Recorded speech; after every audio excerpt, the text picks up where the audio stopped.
Shalom, shalom, shalom. Selamat pagi dan selamat menikmati satu hari baru lagi buat kita. Dan selamat hari Minggu. Amin. Hari ini tanggal 7 November tahun 2021.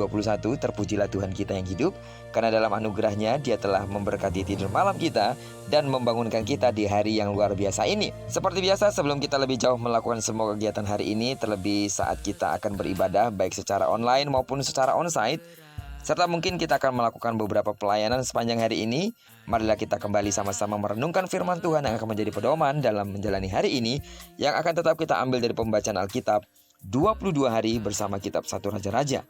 Dan hari ini kita telah berada di hari yang ke-13, maka kita akan membaca kitab 1 Raja-Raja pasalnya ke-13 ayat pertama sampai dengan ayat yang ke-34.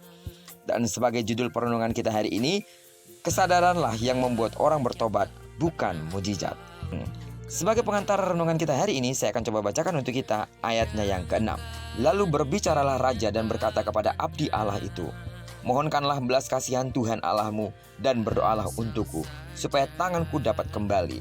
Dan abdi Allah itu memohon belas kasihan Tuhan, maka tangan raja itu dapat kembali dan menjadi seperti semula.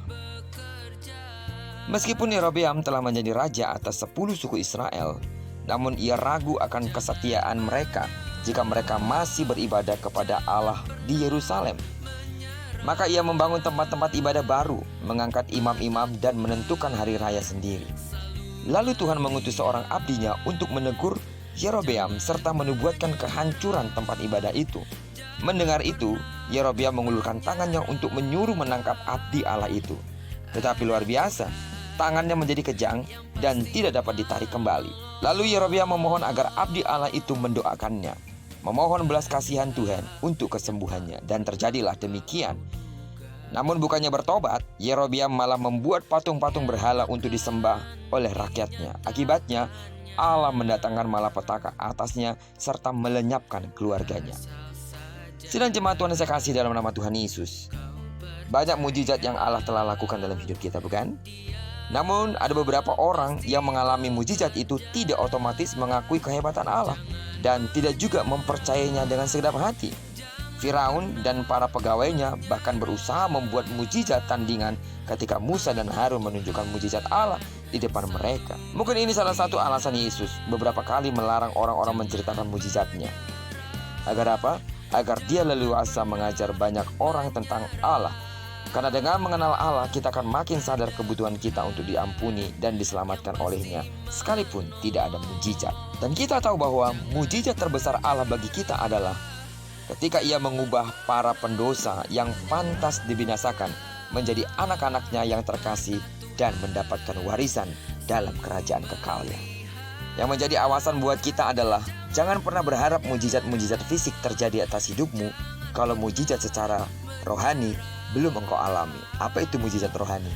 Menerima Yesus sebagai Tuhan dan Juru Selamat. Setelah itu, percayalah, mujizat apapun yang kau butuhkan dalam keseharianmu, dalam hidupmu, bukankah Ia sanggup melakukannya? Sebab bagi Tuhan tidak ada yang mustahil. Asal saja, jangan hanya percaya karena mujizat, tapi percayalah karena memang Yesus telah mengorbankan dirinya untuk mati menggantikan kita dan memberikan kita hidup yang kekal bersama-sama dengannya. Itulah mujizat yang sesungguhnya. Amin. Kiranya perenungan kita hari ini dapat sekali lagi menyemangati kita untuk kita terus berharap kepada Tuhan, yang mungkin saat ini belum melakukan mujizat yang kita butuhkan secara fisik, tapi sesungguhnya Dia telah melakukan mujizat rohani, yaitu menyelamatkan kita yang berdosa dan membawa pada kehidupan kekal. Kiranya ini mendasari hati kita untuk dengan tulus masuk dalam bait Allah, memuji dan memuliakan Dia, beribadah dengan sungguh-sungguh, baik secara online maupun secara onsite. Rasakan hadirat Tuhan. Amin. Dan diberkatilah kita semua sepanjang hari ini, digenapi firman yang berjanji bahwa apa yang dikerjakan tangan kanan dan tangan kiri kita dibuatnya berhasil. Kemanapun kaki kanan, kaki kiri tak melangkah, di sana kemuliaan Tuhan akan dinyatakan. Dan jika bersatu musuh datang menyerang engkau, tapi karena kekuatan Allah ada padamu, percayalah, musuhmu akan lari daripadamu. Diberkatilah kita bersama dengan orang-orang yang kita kasihi, serta bersama dengan orang-orang yang kita cintai. Dan kiranya pengurapan Allah memenuhi kita, sehingga kita dapat melakukan tugas pelayanan kita dengan penuh sukacita hari ini. Terpujilah nama Tuhan. Selamat hari Minggu. Shalom.